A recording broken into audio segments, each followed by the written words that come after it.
As an Indigenous Australian, John was repeatedly promoted to the final rank of general in the Australian Army. He had university degrees, owned property, but was ineligible to vote or run for Parliament after Federation created Australia in 1900 to 1901. Federation into the nation Australia wasn't all good. Indigenous people were stripped of the right to vote or run for Parliament in the new constitution. The newly branded nation still had Indigenous people as the vast majority of the adult population at the time. Only a small percentage of adult citizens were eligible to vote afterwards. A complete outrage that was not rectified until a referendum in 1967.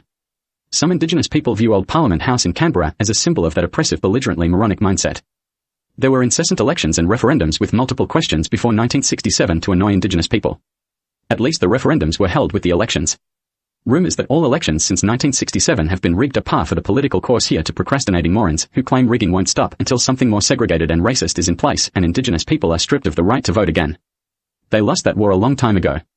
A remnant of pre-1967 is people who are like vibrating electrical equipment that just do anything to annoy Indigenous people and other Australians as a reflex action when awake and not focused on doing something else that could annoy too in some cases.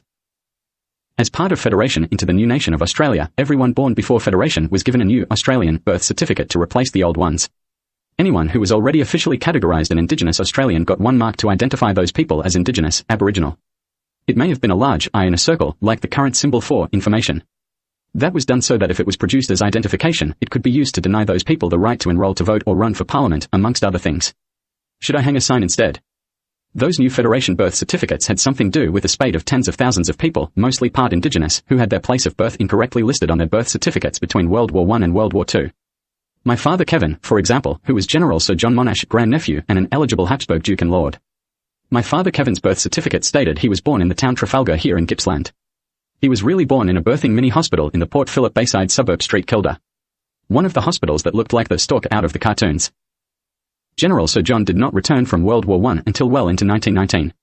As a general, he was involved in all the after-operations residual duties and work, like all generals.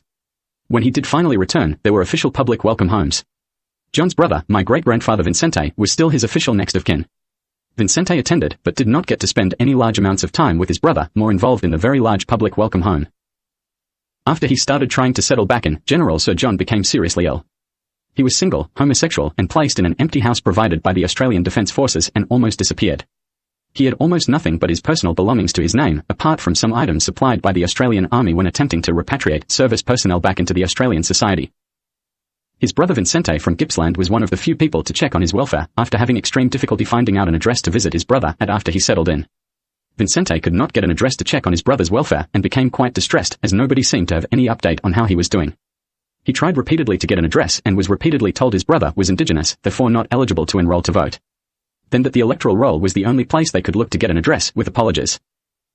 Vicente ended up in a formal meeting at a government department trying to get the address they had placed his brother in and seemingly getting a more empathetic response from the liaison personnel.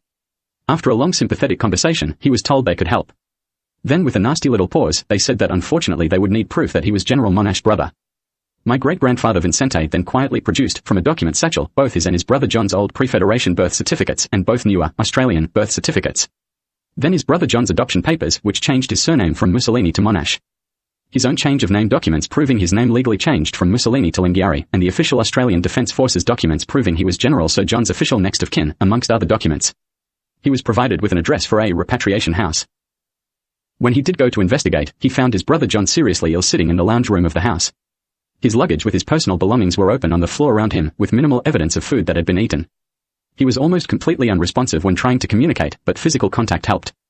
He was clearly unable to cope with daily tasks, which led quickly to his hospitalization in Melbourne after Vicente had arranged a doctor's visit. My direct ancestors Vicente, my great-grandfather, his daughter Myrtle, my grandmother, and some of their relatives were the only immediate family John had when he returned to Australia. My grandmother Myrtle was a teenager when he was hospitalized.